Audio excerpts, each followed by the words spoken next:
It's time to accelerate. Hey friends, this is Andy. Welcome to episode 748 of Accelerate, the sales podcast of record. Hey, I have another excellent episode lined up here today. Joining me for the second time on Accelerate is my guest, Paul Smith. You may recall, Paul is an expert on storytelling, and he was here on episode 239 of Accelerate to talk about his book, Sell with a Story, How to Capture Attention, Build Trust, and Close the Sale. And on this episode, we're going to dig further into the topic of why stories are so crucial for sellers and why they must become comfortable building them and telling them. And we'll also dig into Paul's new book, 10 Stories Great Leaders Tell. Now, among the topics we'll be talking about today are why you as a seller need to build your own sales stories, what percentage of one of your sales conversations should consist of stories, 8 specific questions a sales story should answer, and how to make your stories conversational. You know, they shouldn't be this thing. I mean, where suddenly you're in a sales call with a customer and suddenly the tone of your voice changes and they know that sort of this pitch is coming. So you want to make sure you avoid that moment where a scripted story sounds like a pitch. So we'll be getting into all that and much, much more with Paul. So if you're ready, let's jump into it. Paul, welcome to Accelerate. Hey, thanks for having me back on. It's good to be here. Yeah, well, welcome back. I should have said that to preface it. It's been a few years, but we have a good occasion to have you come back on, talk about your new book. I think last time we talked about your book, Sell with a Story. And that's right. Today we're going to talk about the value of storytelling in your new book, 10 Stories Great Leaders Tell. But I want to start off, talk about stories themselves, right? Because there's no disagreement for me about the value of telling stories. I feel like that's sort of integral to what my style has been over the years in terms of connecting with customers and so on. But sometimes I feel like we're sort of storied out, right? That there's a lot written about it and everybody nods and salutes the flag that, yeah, hey, stories are great. But I don't, in my experience, listening to reps and monitoring rep calls and, listening to recorded calls and seeing people on presentations and so on, it's just like, I don't see people using it. It's like they just haven't embraced it yet on a wide level as I would hope that they would, because I think it's such an important tool. So you're sort of the expert in this. Why do you think that is? Well, so you may have a better view than I do into if people are using it in the field, since I don't go do field evaluations of salespeople and give them advice, and it sounds like something you probably do. What I can tell you 2 things. One is I have an increasing number of people every month, salespeople in particular, taking my course and calling me and asking me for this training. And I'll go and I'll spend, a day with 30 or 40 people at a time, sure, at each of these companies. So the demand I see for what I do is accelerating, not decelerating.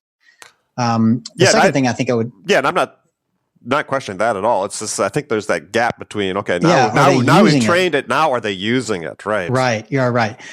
So the second thing I think I would say is that when people ask me, or even when they don't ask me, I'll tell them, what percentage of the time should I be telling stories? And the answer I give is 10 to 15%. That's it. No more. Right? This is not like you should walk around all day long telling stories as a leader. It's not like you should spend your whole hour in a sales call telling stories.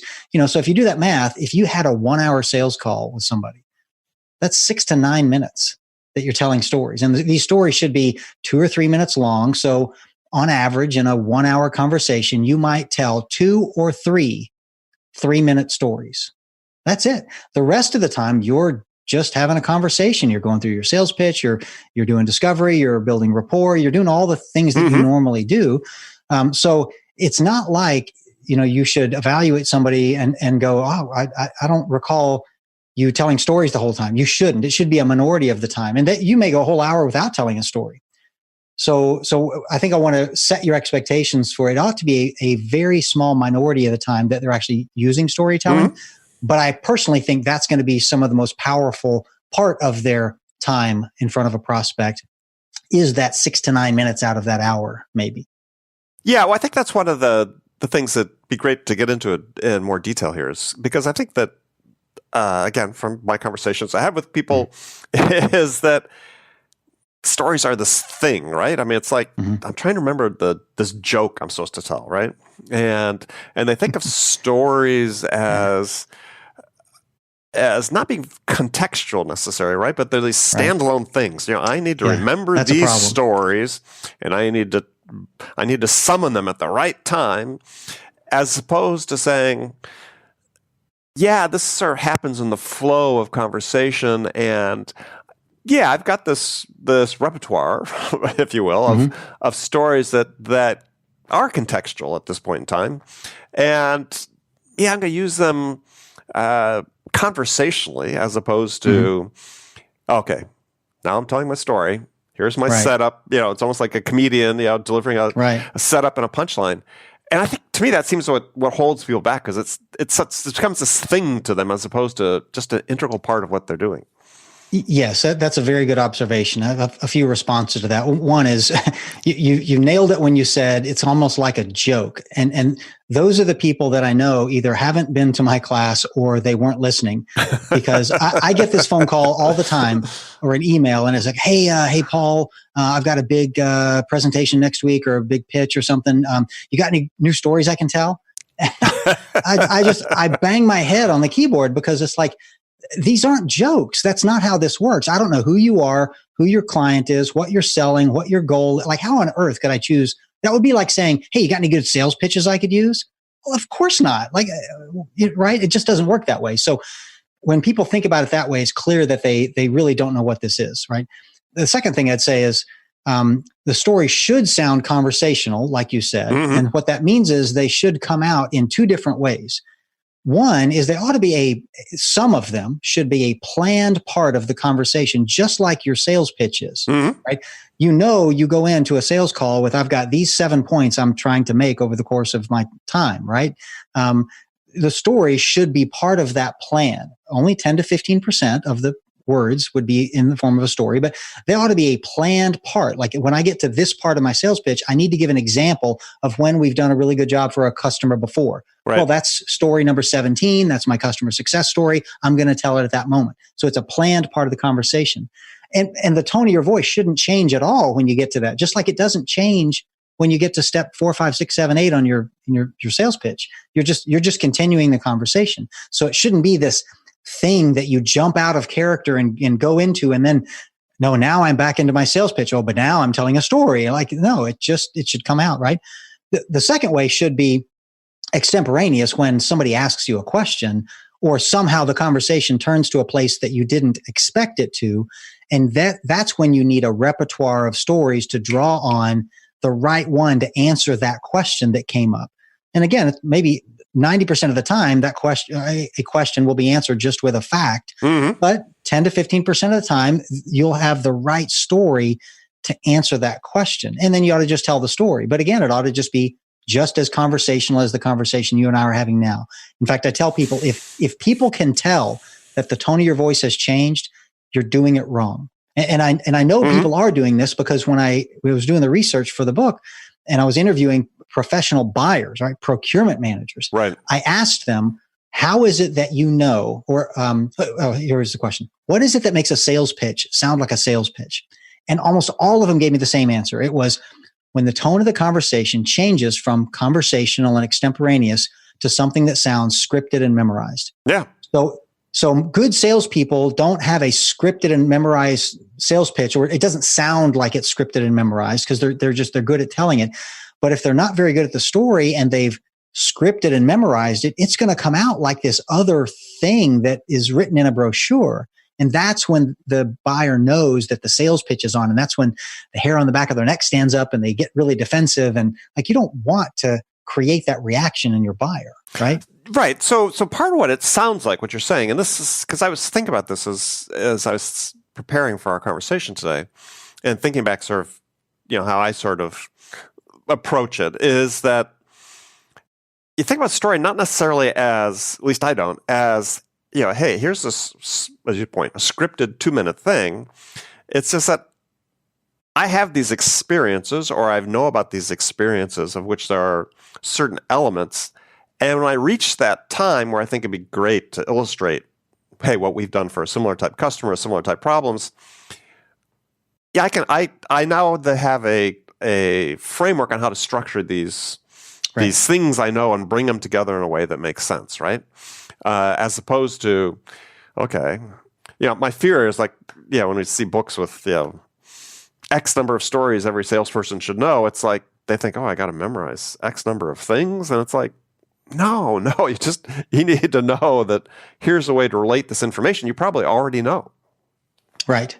Yeah, that's a good way to put it. In fact, it would be daunting to think that there's X number of stories that I have to memorize. But the way I teach people to remember their stories, I never use the word memorize. The way to remember your stories is in the basic structure of the story. There are 8 questions that your story needs to answer. We probably talked about this last time, but it's been a few years. But the 8 questions all business, leadership, sales stories need to answer. All you're doing is memorizing the short bullet-pointed answer to those 8 questions, because there are things like where and when did it happen, who's the main character, what did they want, what was the problem or opportunity they ran into, what did they do about it, how did it turn out in the end. I mean, those are basic. What did you learn from it, and what should I go do now? Right? Those are the 8 questions. Yeah. So all you have to do is remember the short little 1 or 2, 3 word answer to those questions, and then when you tell the story, your brain will turn that into a story. You'll basically go through those where and when it happened, et cetera. So you don't have to memorize 500 words. Right. Right? Yeah, well, I think you're right. And to that point, I remember working with a speaking coach a number of years ago, and she left me at this sort of swing thought, if you will, to give it a golf analogy, which was that always add detail, right? So to your point, where, when, person's name. And now you don't have to remember all that stuff ahead of time. You just have to be conscious of the fact when you're telling and relating a story, is these little details make it seem more real, more relatable. Yeah, and like I said, they're just those 8 questions basically are the important details, right? I mean, you can add things like, well, was it cold outside? Was it a sunny day? I actually steer people away from that, because that ends up making it sound like a high school writing exercise. When you do that, right?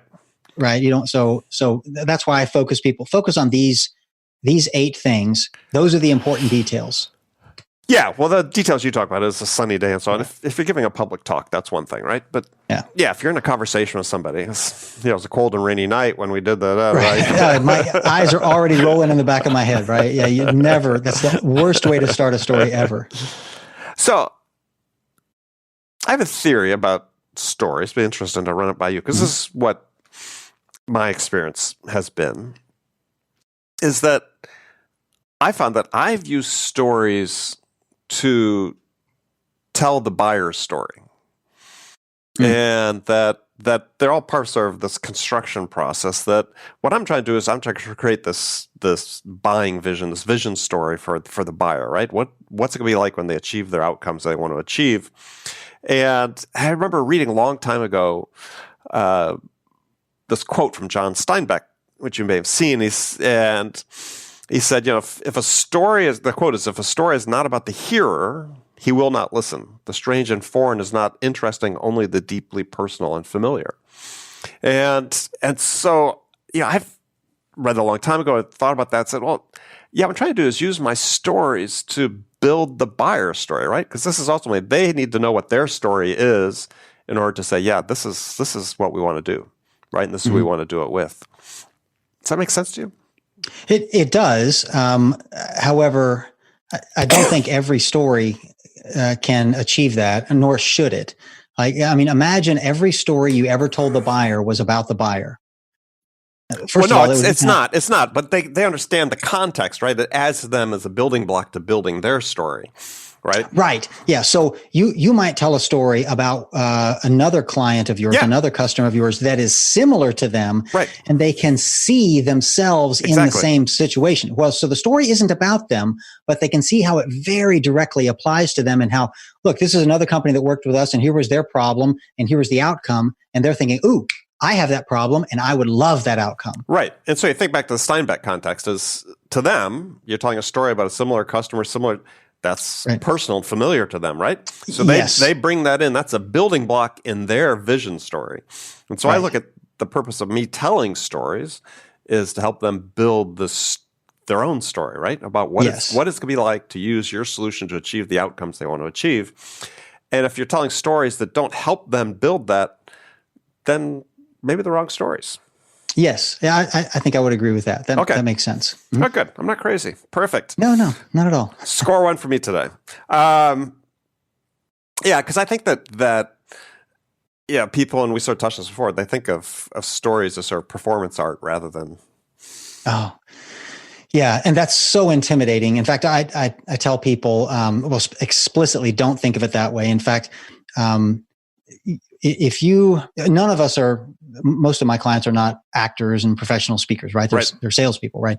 So nobody expects them to have this perfect delivery of a story, right? So if you stutter and stammer a little bit and you don't make the right eye contact and you fidget with your hands a little bit, and you make a lot of the little performance faux pas that, you'd probably get coached out of if you had a professional coach. As long as you tell them a story that's helpful for them, they'll forgive you all those little, foibles. But if you tell them a boring, irrelevant story, but you tell it to them in a way that would make a Shakespearean actor proud, right? They will never forgive you for wasting their time. Exactly. Right? Because so it's all about the story, not about the delivery. This is not, in fact, in my training classes and in the book, there is very little about delivery. Yeah. And in fact, I think I have one chapter in the book about how to deliver the story. And I spend 0 minutes in my training classes talking about that because it's just not important. And if you're focusing on that, you're focusing on the wrong thing. And it will make you stop having a conversation because you start thinking performance aspects. I've got to project my voice or whatever, other kind of, you don't be thinking about that at all. Think about having a conversation with a buyer. That's it. Yeah. And I think what I see as sort of a key point for people is that, you're not, I think what intimidates people, and we touched on this before, is that this idea that they're having to create out of whole cloth these news stories and memorize them. And I believe what you're really teaching people is, how to organize your own set of experiences and relate them in a way that are relevant and contextual and memorable to your buyers. Yeah. Can I borrow that? I think that's good phrasing. And that's much less intimidating than I think you have to come up with all these stories. You're organizing your own set of experiences. I like that. I think the only thing I'd add to it is, and maybe other people's experiences, because every story, shouldn't be about you, but you should have stories about other people. But I like that. Organized set of experiences. Yeah. Part of my experience you should patent that quickly. Okay. I'm going to take it. That's fine. That's fine. Well, part of my experiences, I learned from other people, right? I talk with my peers. I learned what they've done and so on. That becomes part of my experience. So I've never been conscious of ever memorizing a story yet. Get me on a podcast, somebody's interviewing me and we start talking about sales and we'd go for, I think I could be, I immodestly say I could be entertaining for a couple hours at least, but it's all stories, right? But it's just, they're not, I've told enough of them enough times that, there is sort of a structure to it, but they're different every time based on the audience, what they want to hear and so on. And this whole... And they should be that way. And they should be that way. I mean, and it must be frustrating for you as someone who's an expert in this, is to see that we've got this, I think, at least in certain segments of our sales profession, the sort of increasing reliance on scripts. And I was just reading an article yesterday on LinkedIn. Well, actually, I scanned it and quickly got rid of it. Scripts are really good. They're not bad. They're not the evil. They're what we should all be relying on. I'm like, oh, really? My belief is that as we become increasingly scripted, and I've heard this on recorded calls, is clearly the customers are becoming scripted in their responses. You're the fifth one who's called and asked me that exact same question, so I'm going to give you the exact same answer. Right. Well, I should probably reserve judgment until I read that article myself. But remember what I just told you when I was researching with professional buyers and asked them that question: what is it that makes a sales pitch sound like a sales pitch? The answer was when things started sounding scripted. Yeah. Right? And that's, like I said, that's when the hairs on the back of their neck stood up and they got very defensive and they started looking, they went into evaluation and critique mode. You don't want your buyer in that mode. You want them in relax and listen mode. Right? Yeah. So scripting immediately turns people off. Sure. But that's become our default, right? Looking inside sales teams with SDRs is the SDRs are all, for the most part, not entirely, but a large segment of them are heavily scripted, right? Right. And it's funny when you listen to the calls is they'll ask a question, they'll get a response, and there's this pause, this noticeable They're looking pause, up the next thing to say. looking up the next question, Right. instead of thinking about what did they just tell me, and is there a follow-up question I should be asking to that? Right. It's like next question.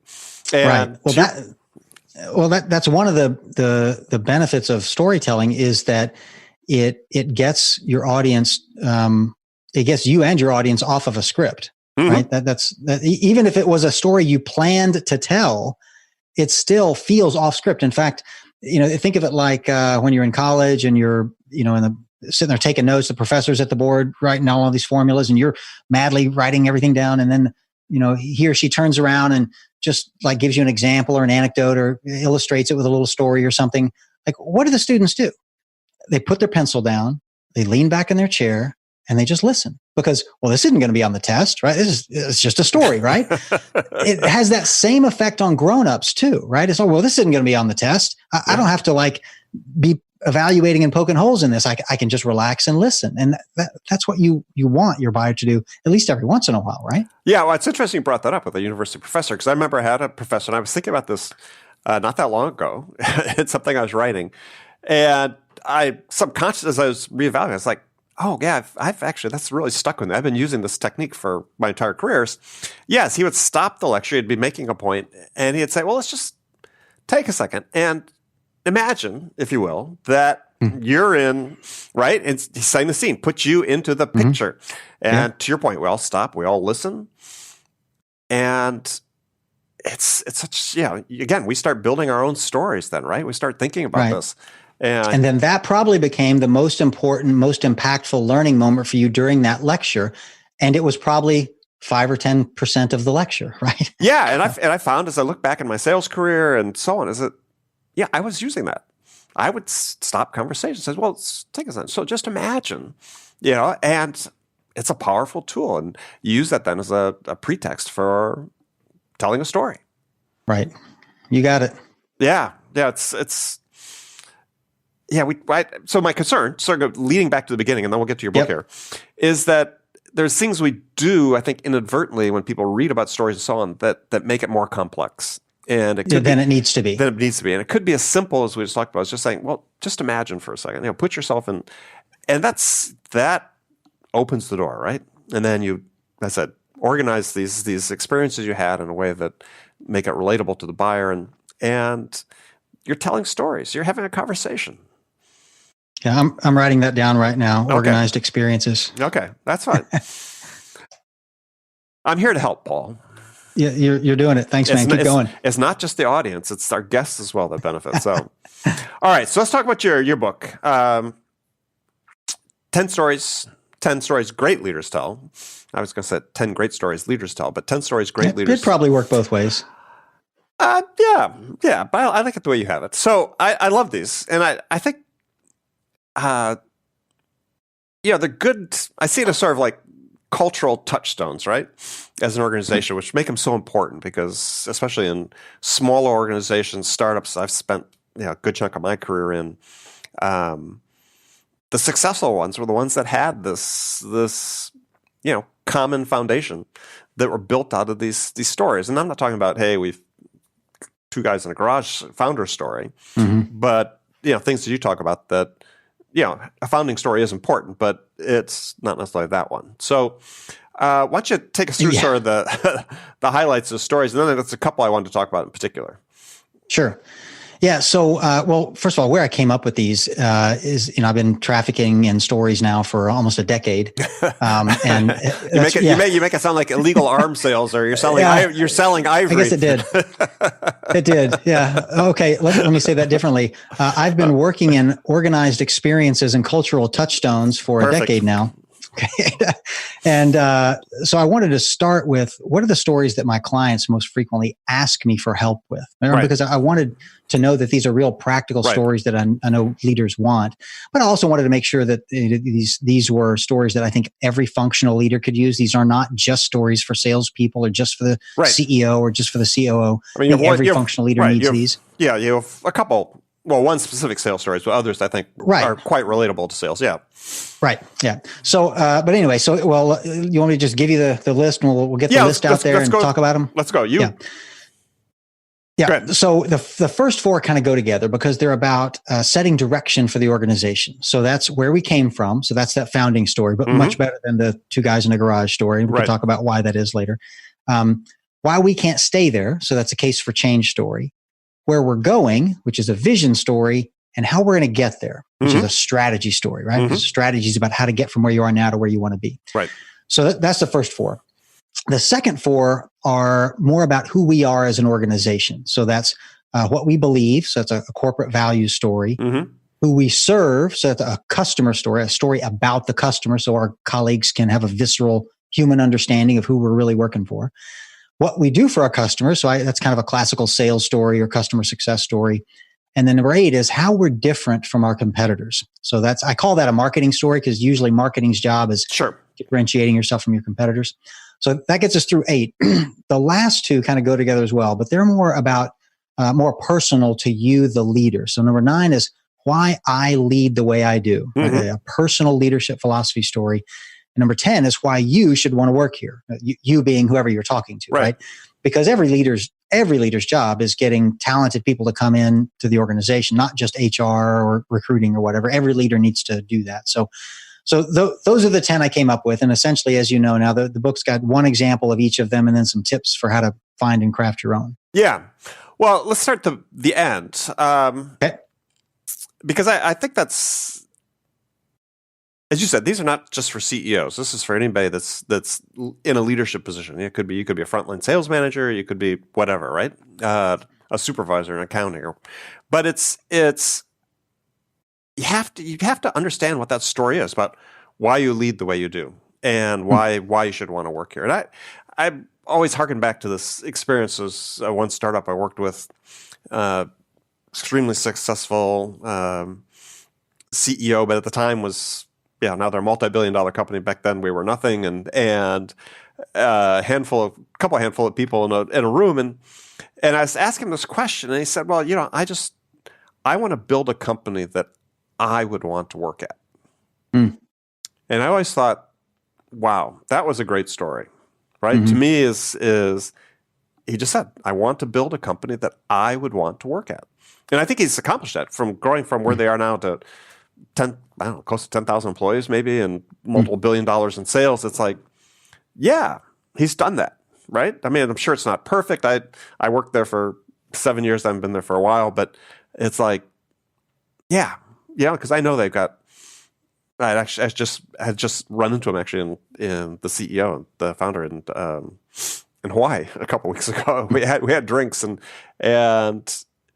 yeah, I think something like out of the first couple hundred employees, like still 125 of them they're still there, right? That's impressive. After almost 25 years, right? So clearly, I think he did that. Yeah. But what a powerful message you're sending to people.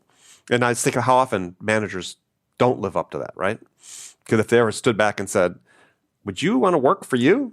It's like, yeah, probably not. Right. So in his case, his founding story might also be a great recruiting story. Right? Because especially if he told them, what it was about the job that he left that he hated or didn't like, and that he wanted to fix at the company he started so that it would be a company he would want to work for. And if you got into some of those details and how he did that would make for a great founding story because, nobody ever quit their job and risked everything to go start a new company for a boring reason, right? There's always a good reason behind it. Yeah. And it sounds like he had one. So that would become a great founding story, but it also serves as a great recruiting story. Yeah. Yeah. Another one was, let's talk about the sales story. Because it struck me as not just a story that that leaders need to be able to tell, but it's a story that salespeople need to be able to tell as well. Well, yeah, certainly. With all of these, so that, there's one sales story, one marketing story, one recruiting story. The salespeople, of course, have got lots of stories that they need to tell. And the marketing people have lots of stories they need to tell.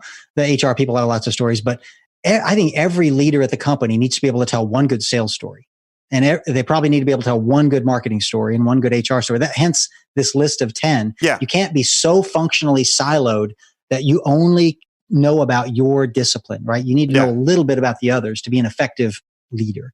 So relate a little bit about the auction story that you saw there, because I thought that was a really good one. Yeah. So this is about a guy named Ben Coberna, who's the CEO of EasyBuy, and I'd never heard of a company like this before when I interviewed him. So it's a reverse auction company. Mm-hmm. Had you heard of this type of company before? No, I looked it up. I was reading the book. Yeah. Okay. I hadn't. Yeah. So I hadn't either before I met this guy and interviewed him. And a lot of his clients haven't either. So he has to tell a story to help them understand what on earth it is that we do. In fact, that's kind of the purpose of the story. And so it's a reverse auction company gets a bunch of companies who do something that your company needs and has them compete and bidding on your contract, and whoever bids the lowest wins. So that's why they call it a reverse auction. But that's still kind of confusing just for me to say those words, hence the need for a story. So he often tells them, about one of his first clients. He said it was a mid-sized city government in Florida, I believe. And of course, they had a municipal water treatment plant, and, it builds up a lot of sludge, and they need to, cart that off somewhere. And there's a company whose job it is every week or month or day or something to go carry off all this industrial sludge and put it wherever it's safe, I guess. And they were paying $250,000 a year to this company to haul off this sludge. And they thought, well, we'd like to save some money on that. That's a lot of money. So we'll hire this guy, Ben Coberna at EasyBuy, and they'll do a reverse auction and we'll save money. So they hired him. He contacts a bunch of companies that can do sludge removal, calls them all into this meeting where he's going to explain how this auction process works. And the meeting starts, and and all these different, owners of these companies are coming in. Well, the guy who's got the contract now, right, the incumbent, the guy who's been hauling this stuff off for years, comes in a tirade, right? He's got his lawyer with him. He's yelling and screaming. He kicks a chair across the room. He tells everybody, you can't do this. This is illegal. You're going to go to jail. I mean, just, terribly mad, right? Because he's about to get some money taken out of his pocket for sure, right? Well, they eventually got him calmed down and, explained how the auction was going to work and got everybody to start. And so they all went back to their respective places of business and started the auction. It's all online. Well, of course, his first bid is $250,000, right? That's what he's been getting paid for years. Well, somebody bids lower than that. So he lowers his to 240 and then 200 and then 150. Well, his next bid is zero, nothing. And they knew, of course, that's a mistake. Like he just clicked the wrong button or whatever. So they pause the auction. They call the guy on the phone. They go, hey, somebody made a mistake at your place. You put in a zero bid. So we pause the auction. We're going to give you 10 minutes to go put in the right bid, and then we'll restart everything, right? And he said, that won't be necessary. He said, that wasn't a mistake. I bid zero on purpose. And they're like, what is wrong with you? That can't be true. Why would you do that? And he said, look, I've been selling that sludge to farmers for years as fertilizer. I'll just come pick it up for free. Yeah. and that's what he's been doing ever since. Right. So the story accomplishes a couple of things for Ben.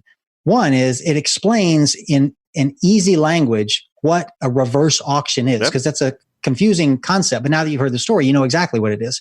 But here's the really clever second thing that it does is it answers an objection that most of his prospects have, and it answers it before they even ask the objection. And that objection is, if I do this, are my suppliers going to get mad at me?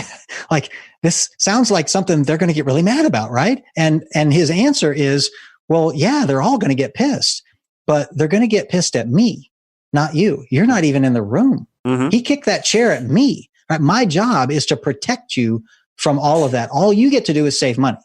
Right. So it brilliantly accomplishes both of those tasks in about a 2-minute story. Yeah. No, I thought I just laughed at the story because it was such a great outcome. And I think a third lesson too is there when he'd agreed to do it for zero is that he can turn to his customer and say, sometimes you're going to uncover these things where the people that are providing services, they're making so much money off doing it that, they'd be happy to do it for free. Yeah. So he can give them the statistics then that, look, we typically save our clients 20 to 30%, but there's a range. Sometimes it's only 3 or 4%. Sometimes it's 100%, Yeah. I thought that was a great story. Well, so last one I wanted to talk about was let's talk sort of collectively about the first 4, because I think, okay. And I sort of throw the values in there a little bit too, because I think values are not spoken enough about,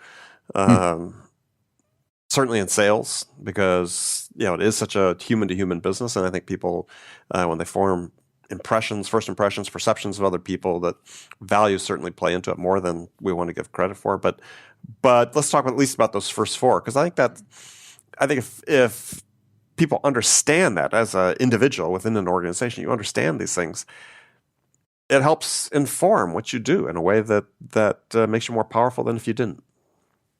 Yeah. So, and it's 4 different stories, but we already started talking about the founding story a little bit. So let's kind of close the loop on that, because you've already identified one of the problems with most founding stories.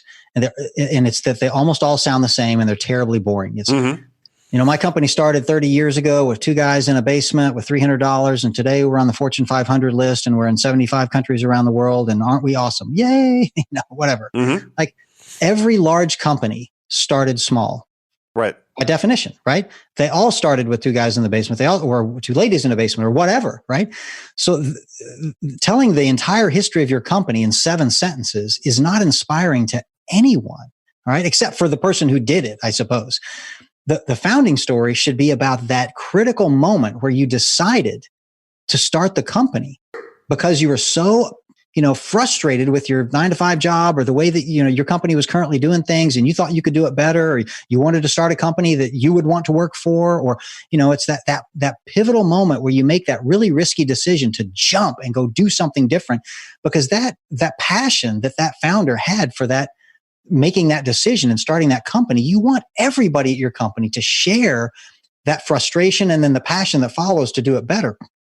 And the only way you can imbue them with that passion is to tell them the story of the founder's passion, not the statistics of 2 guys in the basement, $300 an hour. And like that's not what inspires people. The struggle and the frustration and the passion is what inspires people. Well, and then living it, right?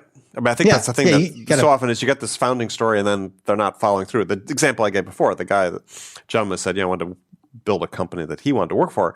I think his inspiration for starting the company is he was working for this big tech company and had ideas that they just didn't want to do, right? They didn't want to implement. They didn't want to go do this business. They didn't, and felt handcuffed.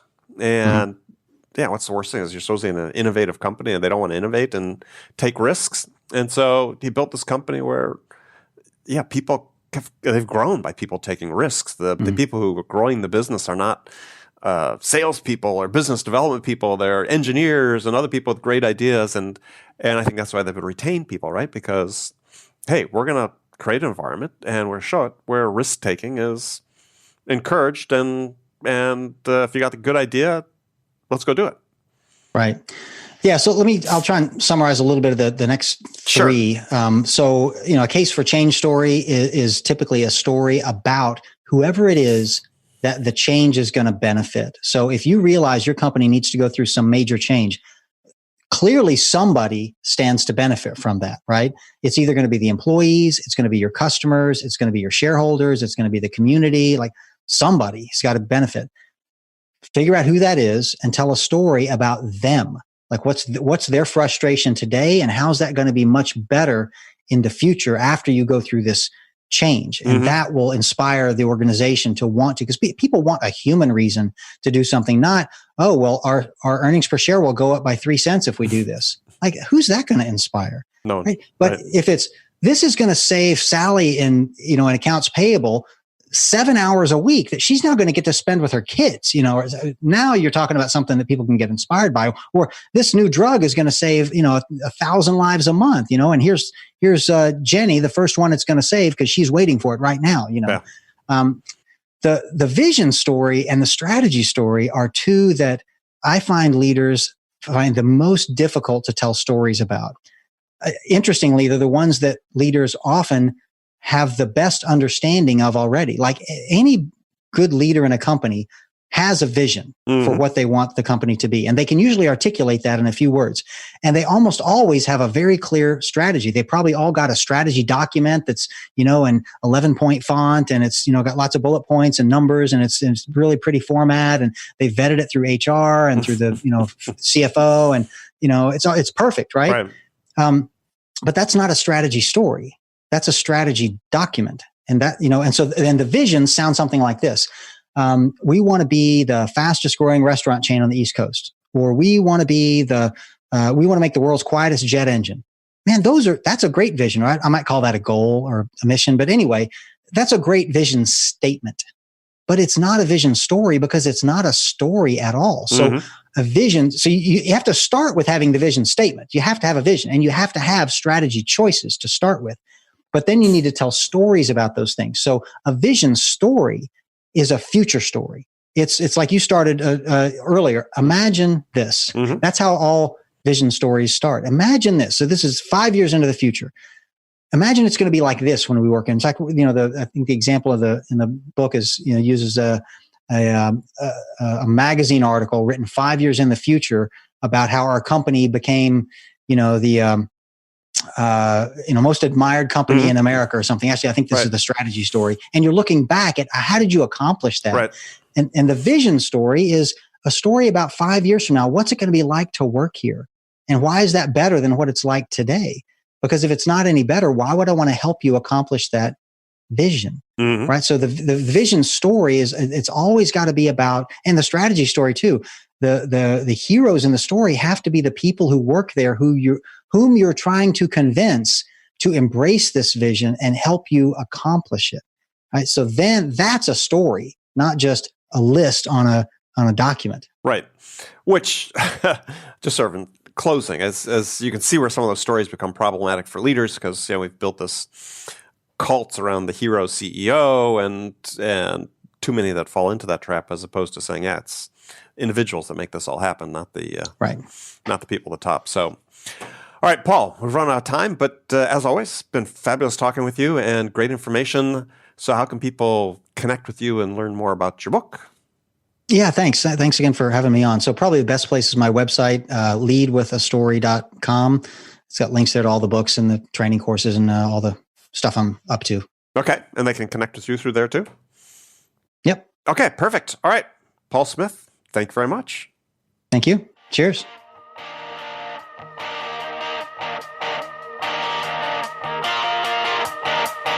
Okay, friends, that was Accelerate for this week. First of all, as always, I want to thank you for taking the time to join me. And I want to thank my guest today, Paul Smith. Join me again next week, as my guest will be Chris Rudegron. Chris is the co-founder and CEO of Sendoso. Now, if you're not familiar with it, Sendoso enables B2B sales, marketing, and customer success teams, to send digital and physical gifts to their buyers and customers. It's really a cool concept in building deeper connections with your buyers. So if you're not familiar with how gifting works, then you'll definitely want to check out our conversation. Be sure to join Chris and me next week right here for that conversation. So that's it for this week. Thanks again for joining on Accelerate. And until next week, I'm your host, Andy Paul. Good selling, everyone.